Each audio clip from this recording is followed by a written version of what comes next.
Hi everyone, welcome back to my channel, and on today's video we are going to talk about mental health, working as a social worker in a mental health field and or profession.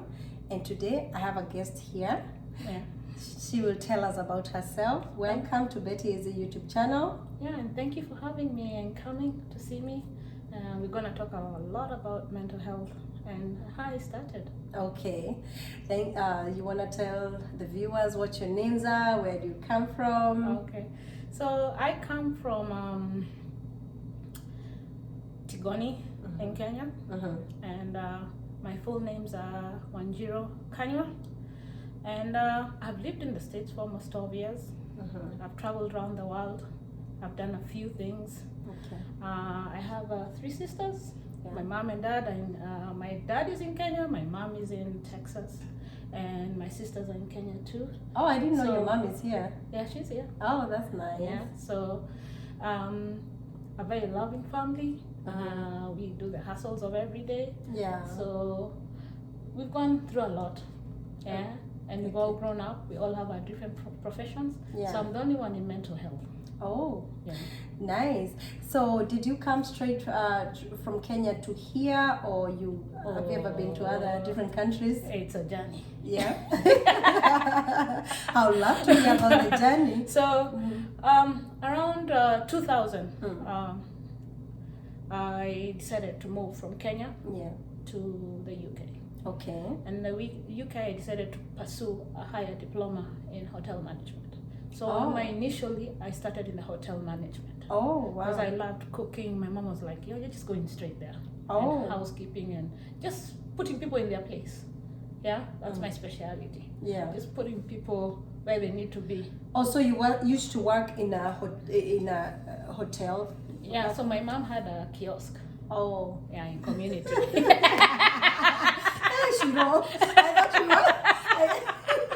I thought you used to work in Hilton. Oh, kiosk. The way she's putting it, I was like, oh, okay. Yeah, that's where now my skills were harnessed. So I would go to school. Yeah, Kenya Poly. It wasn't far. Walk back over lunch, help mom, cook, pay the bills, whatever I had to do, go back to school. Yeah, and then we'd go home together. Hey, but let me tell you, those kiosk food are usually delicious. Oh, so yeah. I'm sure you know all the good recipes. Yeah. So we cooked a lot of food. We learned also a lot. I learned a lot of cuisines because we cooked with a lot of people from Kibera. Oh. They would come and work for us. Oh. So even them, they can cook a really good food. Oh. So I learned how to do the pilau, the chapatis. Yeah. I can make samosas.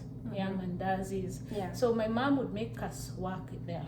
Okay. And then when that is done, I would go back home in Tigoni. We live on a farm. Oh. So on the farm now, we have the pigs, we have the cows, yeah. So the chickens. So we also looked after that. That was another source of income. So you're familiar with all these farm work and all that. Yeah. Oh. Yeah. Wow. So that's that what made you to Go for hotel management. Oh. So in the UK, So you went as a student, right? I went as a student. Okay. And when I was a student there, I did a few courses. And then while I was living there, I didn't give up. I'm very adventurous. I started applying for the green card. Really? Yeah, to come to America. Wow. And in the pursuit of doing that, it was like around 4 times. I think the 5th time it came through. Woo! Amen. This is a true testimony, guys. Wow. And really? then when it came through, the letter, I thought it was fake, so I threw it under my bed. What?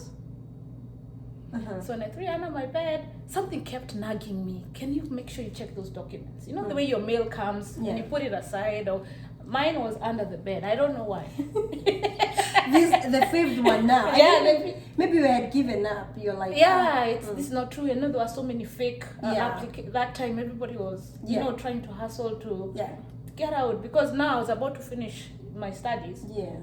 And I was like, what's next? Huh? So I applied for that. So one of my roommates I was living with in the UK, I told her, oh, I got these letters from the UK. I mean, from the US Embassy. Can you check if it's true or it's fake? So I left her reading the paperwork, I hear her shouting. What? She's like, hey, come quickly. You have to call the embassy tomorrow. This is real. And how did she know it was real? Because she checked the number. Oh, that's when they used to Mail you. Yeah, and then they tell you to call. There's a number you have to call. So they Wow. start telling you your next steps. Gosh. When I called, dear God, the lady that I found scheduled all my appointments. Wow. Because you have to do the physical, yeah, you have to get the injections, the immunizations. It has to go step by step. So you can't do one step without the next one. Okay. Yeah, cause so that the documents come together. When you're going for the interview, they must have all the documents at the office. Wow. Yeah. Hey. And girl. that's how I got my green card. So fortunately, even the lady that was helping me didn't send me back to Kenya. Oh, so you came straight from the UK? UK to America, straight. That tells you guys that it's always good to try, even if you're in a different country, because I have some people ask me, can I apply green card while I'm in Dubai, or can I apply when I'm... So you see, true testimony. You can. Wow. And when I went to the UK embassy, I had no issues. But fortunately, I had my birth certificate. You know, Americans with their birth certificate. I had my birth certificate on me, and then my passport was also valid. So also trying to maintain your status where you're at is important. It's important. Because if you are illegal in the UK, I'd have to go back to Kenya. Oh, I see. Yeah. Wow. Anyway, that's a good one, because we're gonna have to come back on a different video and talk about being a student in the UK. And oh gosh, I'll look for you for another video. Yeah. So now here you are in the US, and you are a social worker, right? And in mental health. So why mental health? Why? I think I got into it coincidentally. So when I came in, of course, in America, you start with the live-in, because you're here in the US, they're all driving on the wrong side. Yeah, so you have to start learning how to drive. Yeah, you have to start. Everything is different. It's from the UK to here. It's a switch. Yeah. Yeah. Even the way you have to think. Because UK, they keep on the other side of the road. The other side of the road. Yeah. You don't need a car. Yeah. You can always use train, or you can use the bus. Even if you wanna go as far as Reading, you take the bus. Yeah, there's a train, so you just take it. Don't need, and the shopping center is around the corner. You don't need, so you really don't need a car. The only time we'd get cars is over the weekend. Okay. If we are really going far. So you didn't know I did not know how to drive, so I had to come here and learn all the basics. Learn how to be independent. And doing all the odd jobs. Yeah. So I started with living. And then I saved enough money for a car. Caregiver living. Yeah, caregiver living. Once I saved enough money and I could stabilize, I moved on. Yeah. To now having a job, either 6 a.m. to 6 p.m. job, or 7 to 3 job. So my first job that I got was mental health in Arizona Mentor. Oh, okay. As a behavior health technician. Okay. That's where my journey for mental health started. Oh, wow. And that's another opportunity, I tell people ask, some people, they say they don't want to be like a caregiver. That's something else you can do, like work as a BHT. And you don't really need to have a lot of, you need experience, but not too high. Not too much. Once a high school diploma is good to go. Yeah. Because while you're in the job, the clinical staff that teach you how to write the notes, that teach you how to recognize the symptoms, and they teach you, they guide you. So even when you're alone, you're not as scared, because you already know the signs for danger and what you're supposed to do. Yeah. So you're trained on the job. Yeah. I've worked in as a BHC as well, so I know what you're talking about. And there, it's one of the easy. I can say it's easy physically, like not mentally. No. But physically, it's one of the easy, because sometimes other jobs like caregiving, you can you can strain your back and stuff like that. So from there, you tell us now, because you entered into mental health and stuff like that, and now you understand it even more. Can you tell us what mental health is? So mental health is when you're able to do your activities of daily living. What do I mean activities of daily living? is you're able to take a shower, you're able to do your own shopping, nobody's pushing you. Yeah, you're able to go and pay your bills, you're able to handle the stresses of life. Yeah, and you're able to know what you need to do, when to pull to have the stress, and when to back up, when to look after yourself, and when you have to give it all. So you have to have that balance where you're able to effectively operate in a community setting. Once you're not able to do that, that's when the mental health comes in.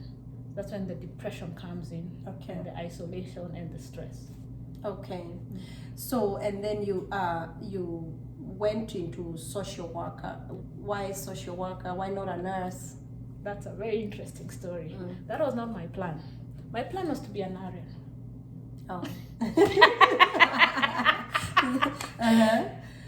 And then I decided, my uncle kept telling me, you have to go to school, you have to go to school. I have an uncle in Texas too. My mom's brother. You have to go to school. I don't care what you do. Once he told me he doesn't care what I do.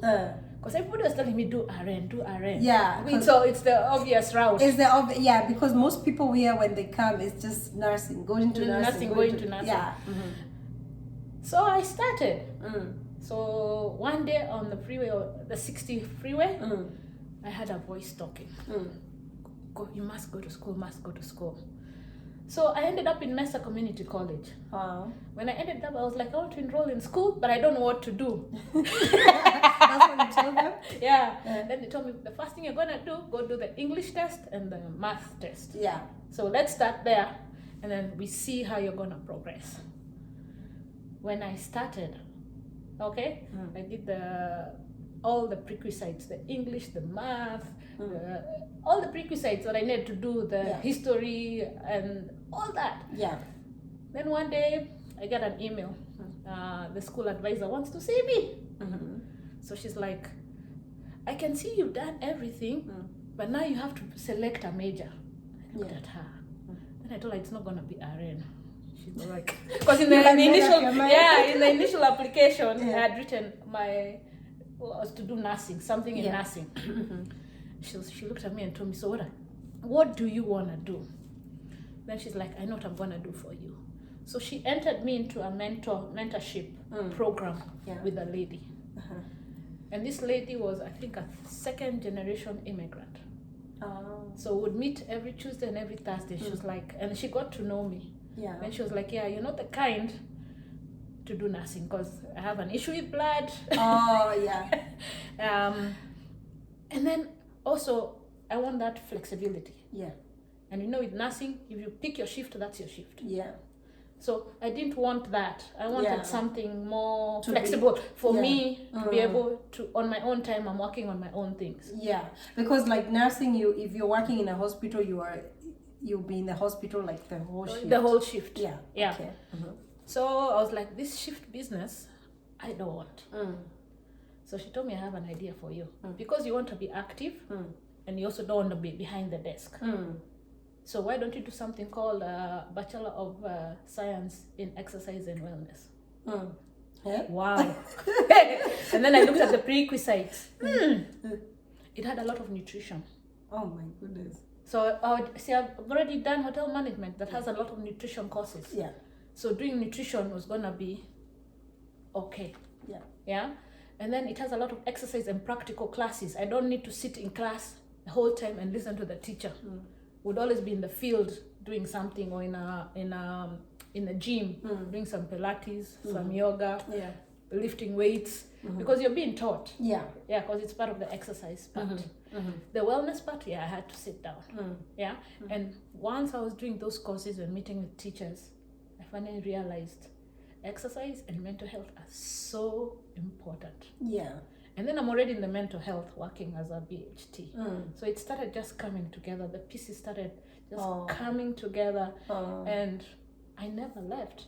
So once I did my 2 years in the community college, I transitioned straight to Arizona State University now to do a Bachelor of Science in health, Bachelor of Science specialist in health and wellness.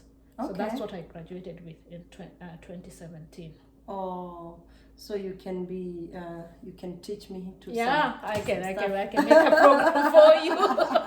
Yeah, and then with that degree, I had two options. I can be a personal trainer. I can do sports if I feel like I want to do sports, and then I have the wellness side. So wellness is a lot of things. There's the physical part, there's the mental part, there's the spiritual part. Yeah. So I still stuck with the mental side of it. Oh, so yeah, it's Yeah. like you had the thing for this men.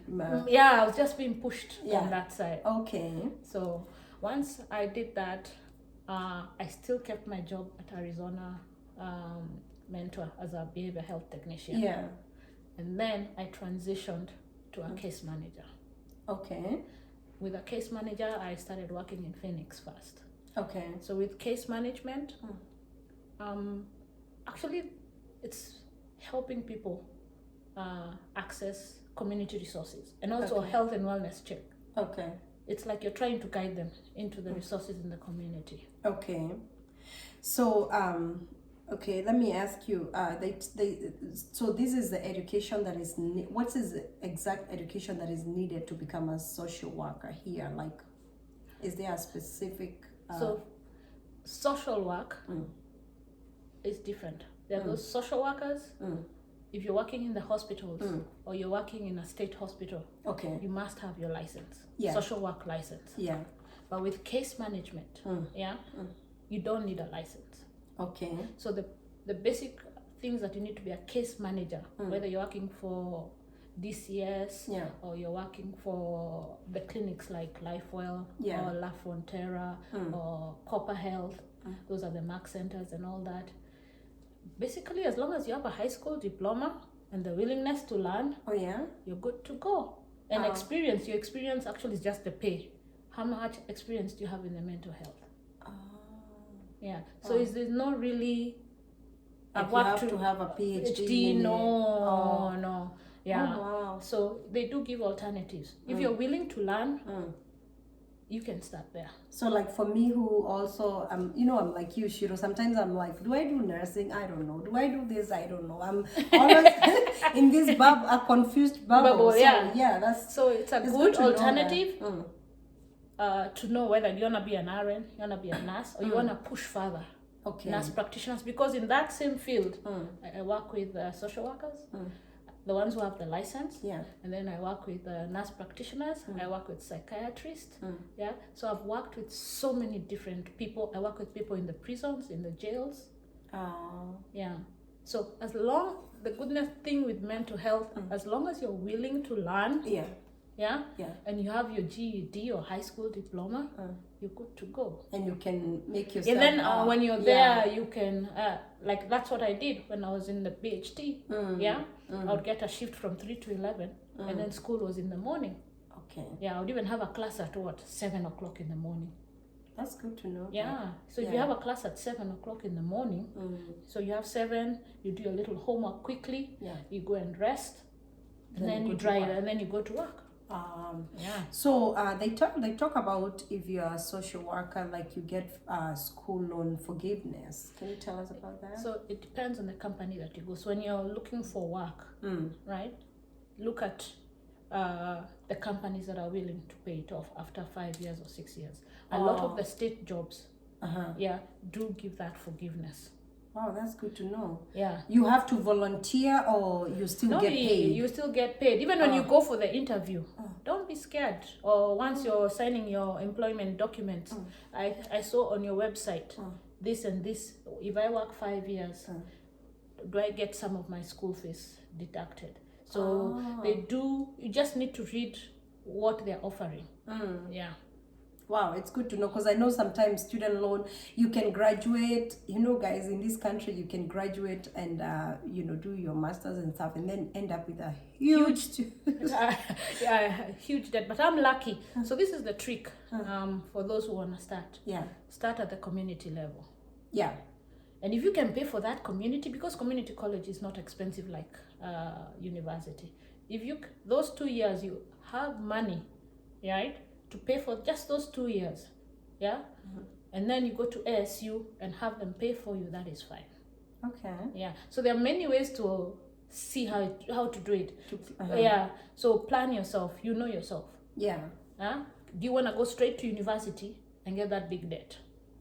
Or you can start from community. Or you can start from community. For me, especially if you're working class, you have kids, you have other commitments, community college is the best because they babysit you. Yeah. Yeah. When they have a problem, it's a smaller class, a smaller community. When there's a problem, they'll come and help you quickly. University, they just throw you there. In fact, when I went to ASU the first time, I got so confused because it's 100 students and 1 teacher. My goodness. Oh, wow. While in community college, max 25. Really? If you're 40, that's just a common class. But when they start making the classes smaller because you're going higher, the classes become smaller. Oh, wow. Yeah. So, yeah, thank you for telling us that, because if somebody is willing to start from... and you start slow. Yeah. Don't... What I see is a lot of competition among ourselves. Like, I want to beat Betty because she's taken 12 credits. Yeah. And I want to do 12 credits, and I have a baby here, and I have other commitments. No, I started slow. Yeah, I started with 1 class. Oh, yeah? Yeah, because, I was not sure what I wanted. Yeah, so... Yeah, I used to do... Also, I started with 1 class, then I was like, oh, now I can take 2 classes, right? Maybe 10 to 11, and then I take another class, maybe 11:30 to 12. And I'll still make it to work. Okay. So slowly I started building up my credits and building them up. Wow. Yeah. That's good to know. So, Shiro, what kind of setting do you work in? What kind of... So I work as a case manager for Horizon Health and Wellness. It's a general mental health clinic and a seriously mental health clinic. So we have 2 categories. Okay. And general mental health, you're not too bad. It's just maybe a depression, a little anxiety. Yeah. And then maybe later on we start having other things accumulating, and then you have to be determined to be seriously and mentally ill. Oh, so you don't go to hospital? You don't work in hospitals at all? No, Okay. I don't work in a hospital setting. It's a clinic. Okay. So this is the way it works. So the clinics are there. So once we get a patient from hospital or they had a crisis, so once they are stabilized in the hospital, they need somewhere where their care will be continued. So that's when the case manager comes in. Okay. Yeah. So for example, if I have John and I see he just left hospital, my work is to make sure I communicate to him, make sure he's well. Once I communicate to him, I make sure he's coming for his appointments, because if you don't follow up, You follow up with they end up having more crises. Oh. Yeah, the anxiety goes up and the depression. And because I've been trained, when they start saying, sometimes I can't sit down, Yeah. I can't focus. Then I ask him, are you taking your meds? Then I'll be like, you better take your meds. Let's see. Because meds, we know in 2 weeks, you must be stable. Yeah. But if that continues, then I have to tell the doctor, hey, you gave this person X, Y, Z. Yeah. Those medications are not. So I'm like a bridge between the client and the doctors. And you advocate for them. And then I advocate for them. Yeah. So if I maybe even we do home visits, if I see they're not doing well, the house is not clean, they'll be like, I don't even have food. I'll be like, what do you mean you don't have food? So I have to also ask those questions. Yeah. Oh. Yeah. Because if you're not sleeping, you're not eating, you're not doing well. Yeah. Yeah. Oh, wow. And then if somebody if they are home and let's say they are not willing to go to to seek help, do you guys have, I'm not going to say force them, but can you make them? Do you make them? Yeah, if the crisis continue, Yeah. and they are a danger to self or a danger to others, Arizona is a really good state. They will put you under court-ordered treatment. That means once you're put under court-ordered treatment, you have to see the clinical team once a month. Yeah. Yeah, that means you take your meds, and if that continues, then you get into the injections. Because I'm going to be very sure you are going to take that injection. Yeah. Yeah. Oh, so Shiro, we're doing this. I know sometimes, when we talk about this kind of like mental health stuff, or psychiatric, it can get scary. Like for you, okay, I'm saying for me because I'm not in the in the, you know, like, because you know what back home we think somebody with have psych issues. Do you handle this alone, or do you have to go as a team? You go as a team, and if things get bad, you're allowed to call the police. Okay. So you have to. That's why you're being trained I think we have trainings every month twice. And these are the issues that you present to the clinical team. Oh. So these are the social workers, now the ones who have the license.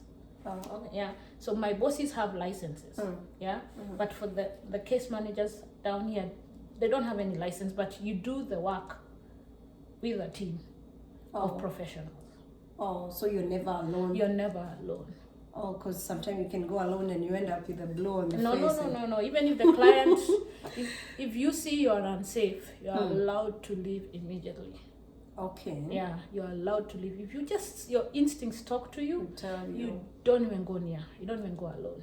And of course, you guys get a lot of trainings to help you. And determine. And sometimes you get to know the clients. Once you set a rapport, you get to know the client. Once you get to know the client, and with that rapport. But once you feel unsafe, I go either with a peer support, or I go with another client, or I make sure I tell the office, I'm going to so-and-so's house. Yeah. If I don't come back, of course they're going to know there's a routine. Yeah. So you always make sure when you're going to any environment that you're safe. Oh, okay.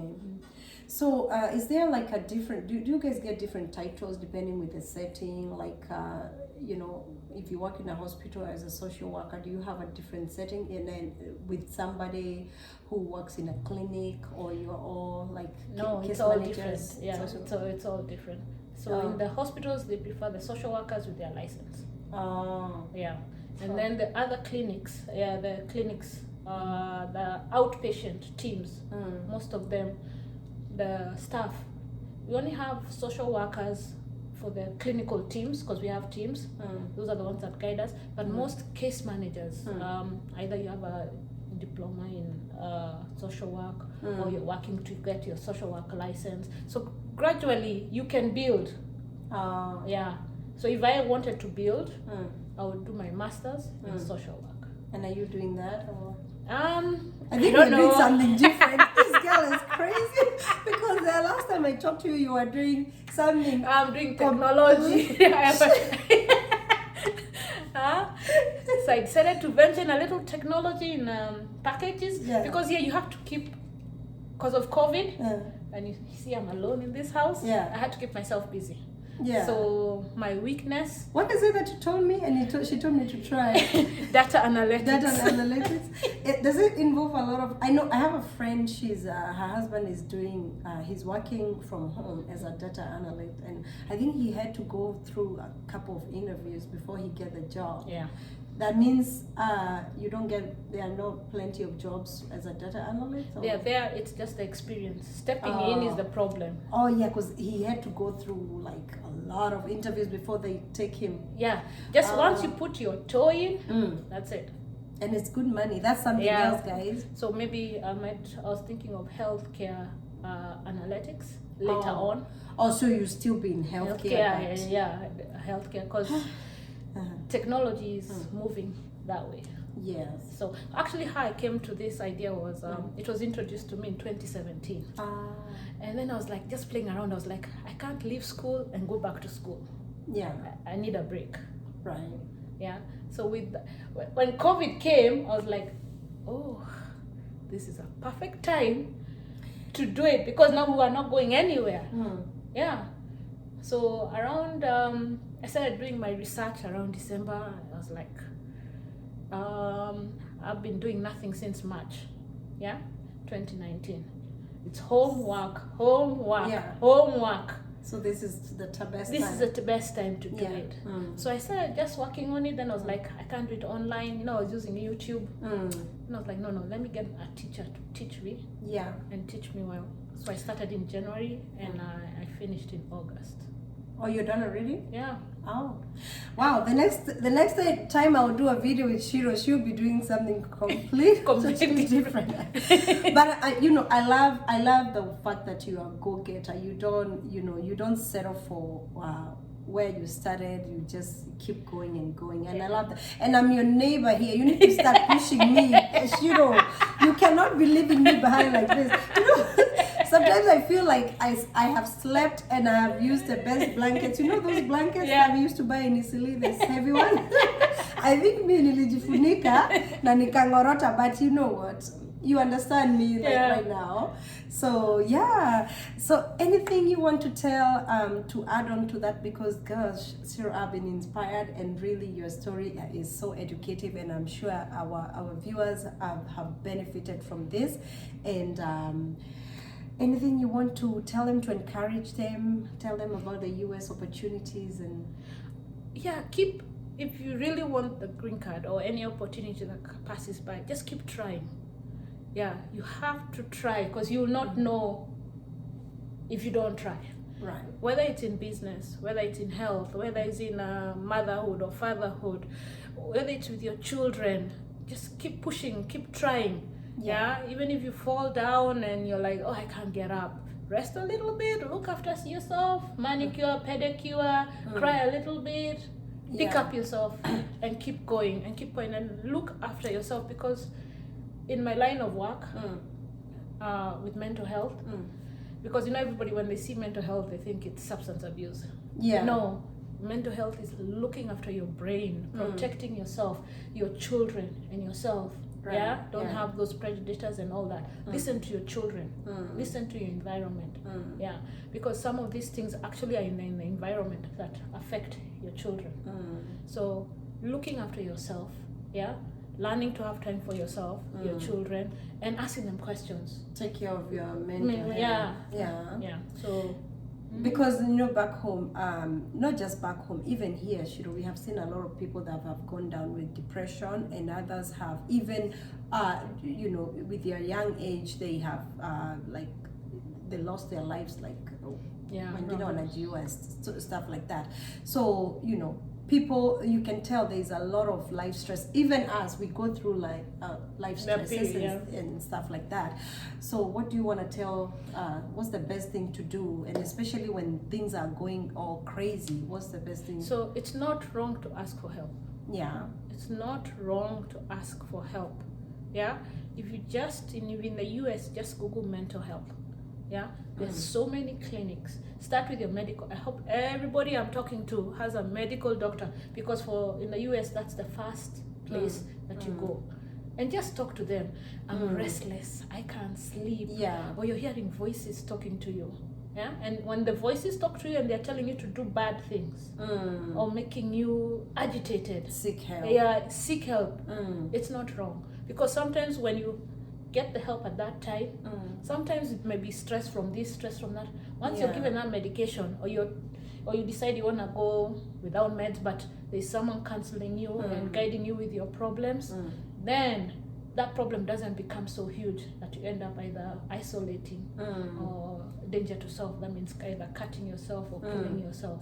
So it's not wrong to ask for help. And also in Kenya, it's growing too. It's growing. Yeah. And I think it's also because of the stigma, and especially back home, the stigma thing is just... Once you see your kid has suddenly changed, or your friend, it's just isolating. Ask questions. Don't say, because as parents, when you see your kid is behaving in that way, you start thinking, hey, they're lazy, this kid is so lazy. Or they stopped going to school. They were going to school. Then all of a sudden they stopped going to school. Yeah. Those are the times they're not self-motivated. Yeah, they're not self-motivated. They used to wake up, go to school, they're nagging you for some stuff. Now they're just at home, quiet. Yeah, you need to have that communication, that it's not wrong to ask for help. Yeah, right. You have to ask for help. The same way I get a stomach and a headache, I would tell my mom. Yeah. So the same thing with mental health. Listen to your surroundings, even to your children, because sometimes things start in the house. Yeah. So listen to them. And who are you leaving your children with?